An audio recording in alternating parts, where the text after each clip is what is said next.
Hej, mit navn er Jonas Troelsen. Jeg er produktkonsulent i doTERRA og vil lige fortælle jer lidt om jeres backoffice og hvordan det virker. Hvilke nyttige informationer I kan finde derinde. Og den her video her, den er specielt rettet til de nye, så det er basisinformation, man ligesom kan få her. Vi starter med at gå ind på www.mydoterra.com. Trykker enter. Så kommer vi ind på startsiden, hvor vi skal logge ind. Så har vi vores ID-nummer. Vi skal taste ind her i den øverste. Og passwordet. Da I oprettede jeres konto, der har I fået både ID-nummeret og passwordet på en mail. Men hvis I ikke kan finde det, så kontakt lige jeres upline, eller ham, der har fået jer ind i doTERRA. Så kan han eller hun give jer de informationer. Vi trykker submit. Og så tænker den lige lidt.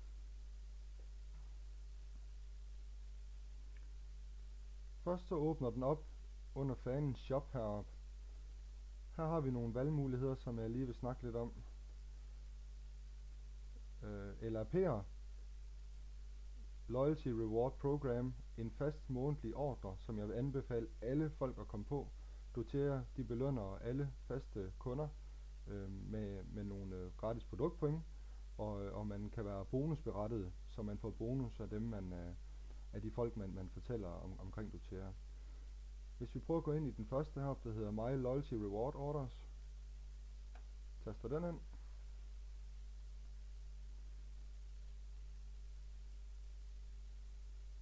Nu ser jeg er logget ind som Louise. Det er fordi, at når man når en rang, der hedder Elite, så får man udvidet backoffice. Så jeg har lige været ned og bruge Louises. Hun er nemlig ikke Elite endnu, så det er akkurat det samme skærmbillede, som I vil se, hvis I er nye, vel og mærket. Louise, hun har opsat en LRP, som er her. Hvis ikke I har opsat en LRP, så vil jeg anbefale, at I går ned og skriver Create hernede. Hvis Louise hun trykker på Edit View, så kommer den frem med et par valgmuligheder, hun har her. Den øverste er Edit Items, hvor hun kan gå ind og ændre i hendes produkter, og hun kan redigere i, om det skal bestilles med Post Danmark eller med DHL, og hun kan redigere hendes kreditkortoplysninger. Den side, den åbner op i her, der har vi også nogle rigtig nyttige informationer. Next Processing Date, altså det næste LRP-ordre, hvornår den bliver sendt til hende. Det gør den 15.3.2014. Den bliver regningen er sendt til Louise Højlund og hendes informationer her, og den er også sendt til Louise Højlund informationer her. Den er sat som sagt til den 15.3. Hvis Louise hun ikke retter i den senest dagen før, det vil sige den 14.3., så vil den her ordre automatisk blive sendt til Louise, fordi hun selv har været inde og finde de produkter her, den 15. Det er de produkter, hun har sat på, og totalbeløbet, det har vi her, 154,81, og det er euro, vel og mærket, så der skal man måske lige have en valutaomregner til danske kroner. Og af sikkerhedsmæssige grunde, så både dig og doTERRA, de kan kun se de sidste 4 cifre af dit kreditkort.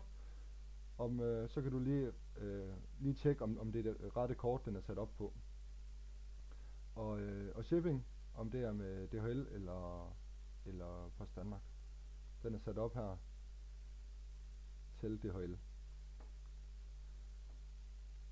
Hvis Louise hun gerne vil have rettet i de produkter her, så har hun som sagt til den 14.3.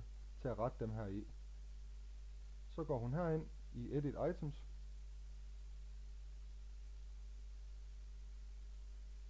Og så kommer der en masse rækker her, hvor hun så frit kan gå ind og vælge ved at trykke på pilen her. Jeg vil gerne have en OnGuard olie. Hvis jeg kan finde den.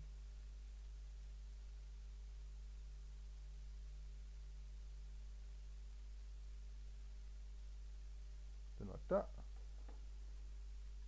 Og dem vil hun gerne have 2 stykker af, for eksempel. Og grebfrugten, som den var sat op på, den gider hun faktisk ikke have. Så den går vi herop og siger select. Altså nu forestiller vi, hvis det er Louise selv, der ender ret i den. Og OnGuard, hun vil have en Intune. Den må hun gerne have en af. Og så vil hun gerne have... hvad vil hun gerne have? Healthy Inside and Out LRP-kit. Kan du også have på herinde. 1 stykke af den. Og en Whisper. Den gider hun ikke have.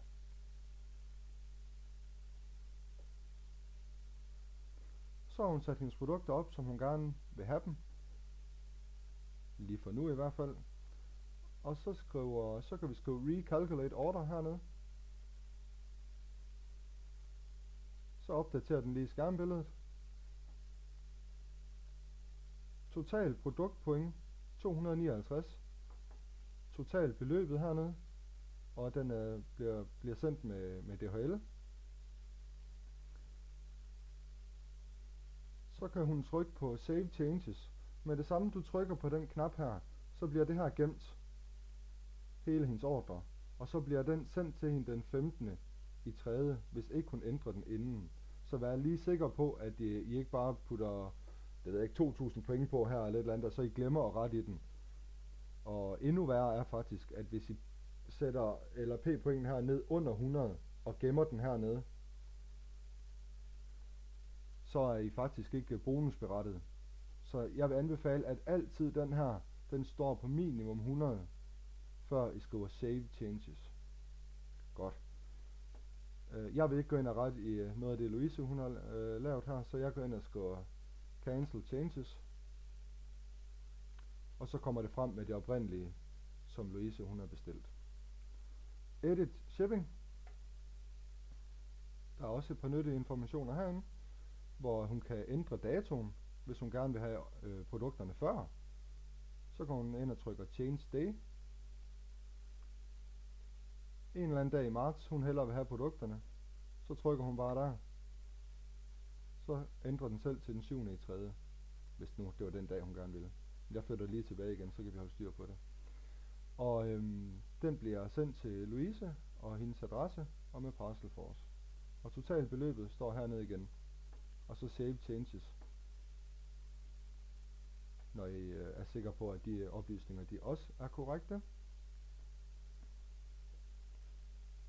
Og den sidste, Edit Payment, det er kreditkortoplysninger, hvis hvis I har fået nyt kreditkort for eksempel.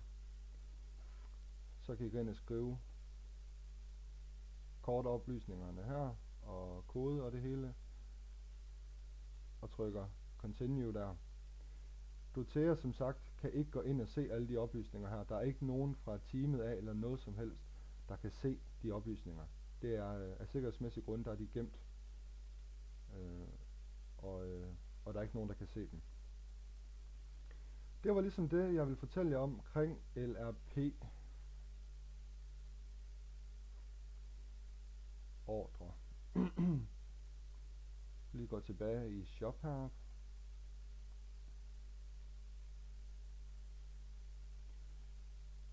Så kan vi også få brug for at lave en standardordre. Det ligner til forveksling skærmbilledet fra LRP-ordren, hvor du går ind og vælger nogle produkter, du gerne vil have. Jeg vil gerne have Citrus Bliss håndcremen. Den vil jeg gerne have 10 stykker af. Og så kan jeg igen gå ned og sige Calculate Order. Så går den ind og opdaterer skærmbilledet igen.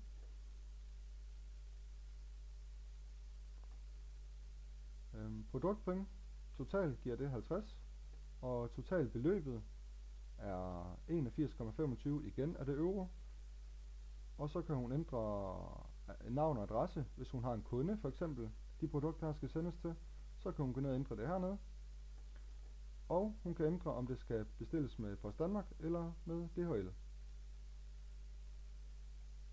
Og så trykker hun Continue.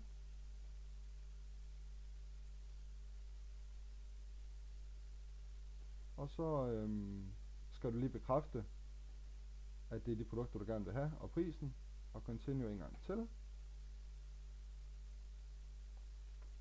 Så skal de have nogle kreditkortoplysninger på den ordre her, og når de bliver trykket ind og trykker continue, så bliver den ordre kørt igennem med det samme og bliver sendt. Men det skal vi ikke nu. Går lige tilbage i shop. Se om der var noget jeg glemte herinde.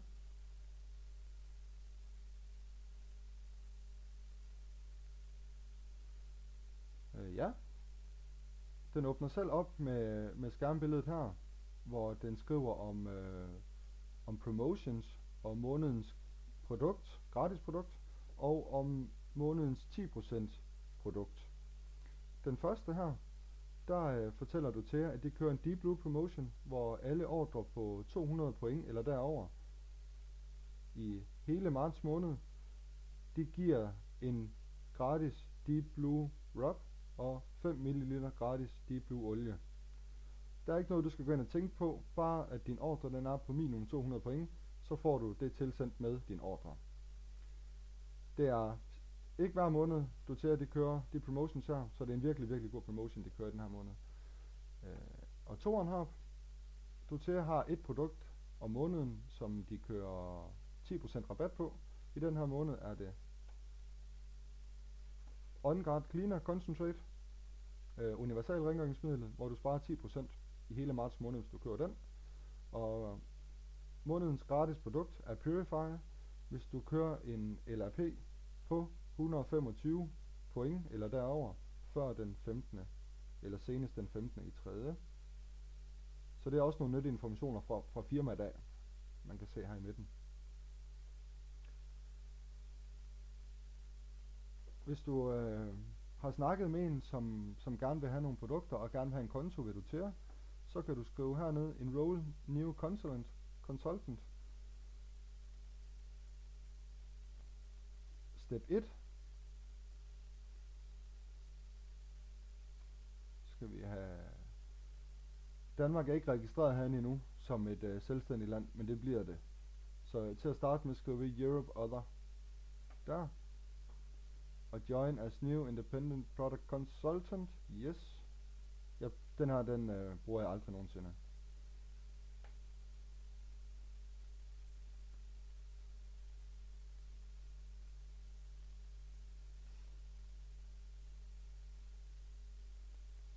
Og så, ikke lige fordi jeg vil fortælle så meget om det her, men der kan godt være mange informationer, man skal taste ind, men det jeg faktisk bare skal koncentrere om, det er alle dem, hvor I kan se, der er en lille rød stjerne ved.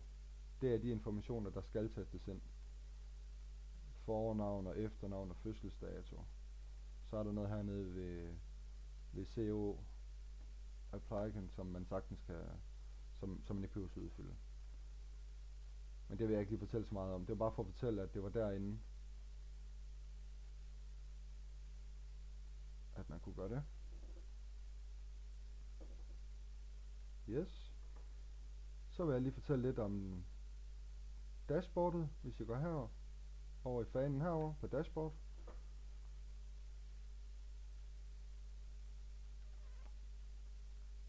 Alle kunder, der kører en fast månedlig ordre, en LRP, som jeg har snakket om så mange gange nu, der giver dig belønning for at køre en fast månedlig ordre.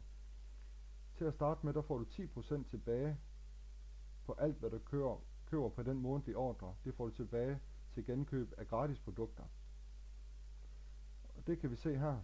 Louise, hun er på 10%. Den stiger til 30% efter et år.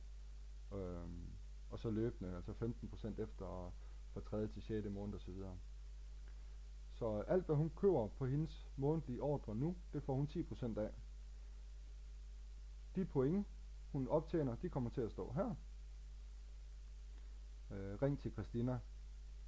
Hvis I vil have brugt de point her, så vil hun være jer behjælpelig med at få jeres gratis produkter.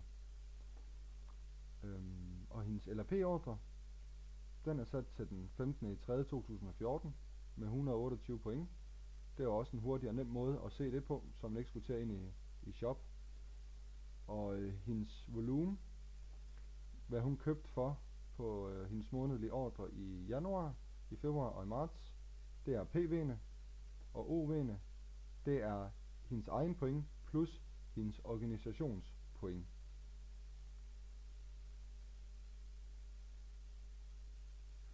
Det sidste, jeg lige vil vise jer i dag, for ikke at fylde alt for meget på jer, det er, hvis I går op i Consultant Services heroppe, går ned i genealogi,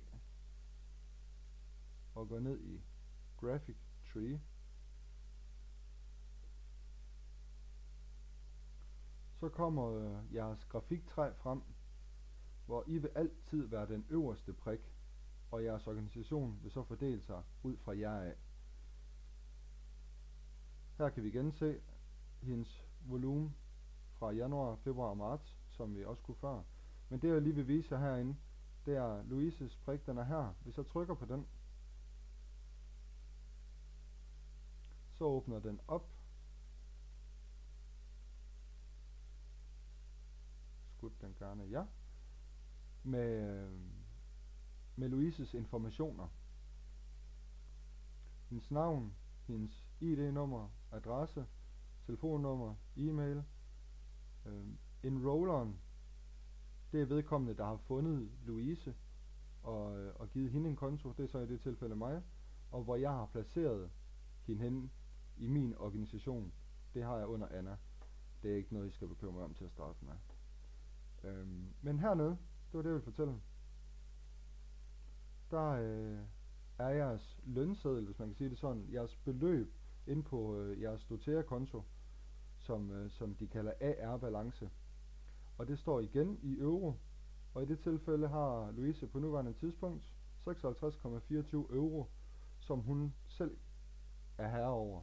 Hun kan bruge dem på hendes LRP-ordre, hun kan få dem overført til hendes private bankkonto, eller hun kan lade dem stå. Det er fuldstændig op til hende, hvad hun vil bruge de penge på, eller om hun overhovedet vil bruge dem. Men igen vil Christina være behjælpelig, hvis man gerne vil have brugt dem her. Det var faktisk det, jeg ville fortælle jer i dag. Der er en masse andre ting, men det kan vi altid tage til den. Ellers så kan I kontakte jeres nærmeste teamleder, så er jeg sikker på, at vedkommende vil være jer behjælpelig. Tak for det. Vi snakkes. Hej hej.